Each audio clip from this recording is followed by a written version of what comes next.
Welcome to சாரா சமையல். இன்றைக்கி நம்ம பார்க்க போகிறது முட்டைக்கோஸ் முட்டை மசாலா. இன்றைக்கி எக் மசாலா பண்ணுறதுக்கான தேவையான பொருட்கள்: நான் 3 எக்கு, கருவேப்பிலை, கொத்தமல்லி, ஒரு பச்சை மிளகாய், தேவையான அளவு வெங்காயம், ஒரு தக்காளி, மஞ்சள் பொடி, வரமிளகாய் தூள், சோம்பு கொஞ்சம் எடுத்திருக்கேன், தேவையான அளவு பெப்பர் பொடி, கொஞ்சம் நான் வித்தியாசமாக இன்றைக்கி சேர்க்க வேண்டி கோஸ் கொஞ்சம் அளவாக கட் பண்ணி எடுத்து வச்சுருக்கேன். அதில் தேவையான அளவு எண்ணெய் விட்டு காய வச்சுக்கோங்க. அதில் ஃபஸ்ட்டு நம்ம கோஸை நல்லா ஃப்ரை பண்ணி எடுத்து வச்சுக்கணும்.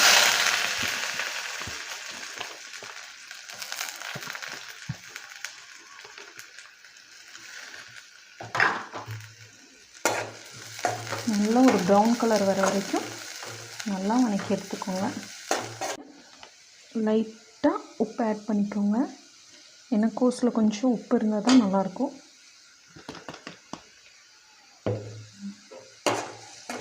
நல்லா வதக்குங்க. வதங்கிருச்சு கோஸு. நல்லா எண்ணெயிலே வதக்கி எடுத்துட்டேன்.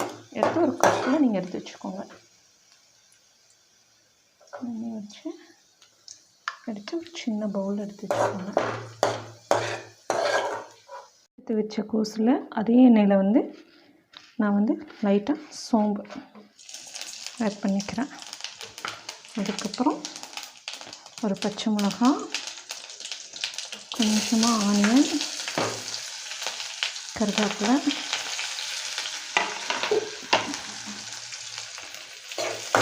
நல்லா வதக்கி விட்டுக்கோங்க. வதங்கிடுச்சு. இப்போ நம்ம வெட்டி வச்ச தக்காளி அதனோட ஆட் பண்ண போகிறோம்.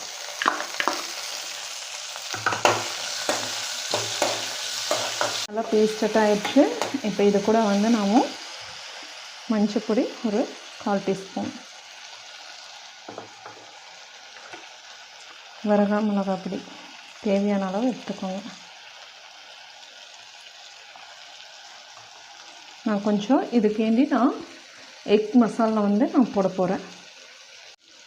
எக் மசாலா ஒரு 1 டீஸ்பூன் அளவுக்கு நான் போட்டிருக்கேன்.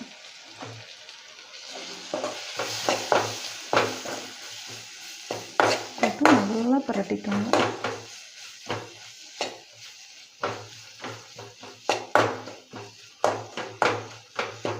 ஒரு டீஸ்பூன் தயிர் ஆட் பண்ணிக்கோங்க.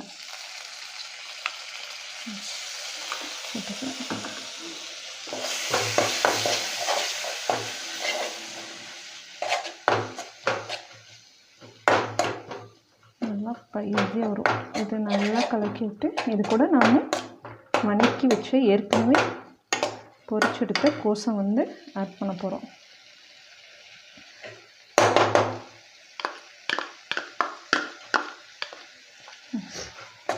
போட்டு நல்லா பரட்டிக்கோங்க.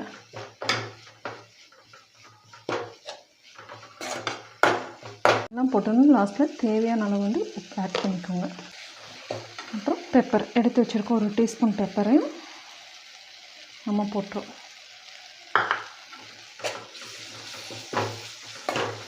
நல்லா கலக்கிக்கோங்க.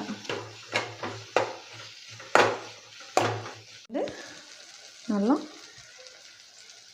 ஃபுல்லாக கட் பண்ணி இது கூட ஆட் பண்ணிடுங்க.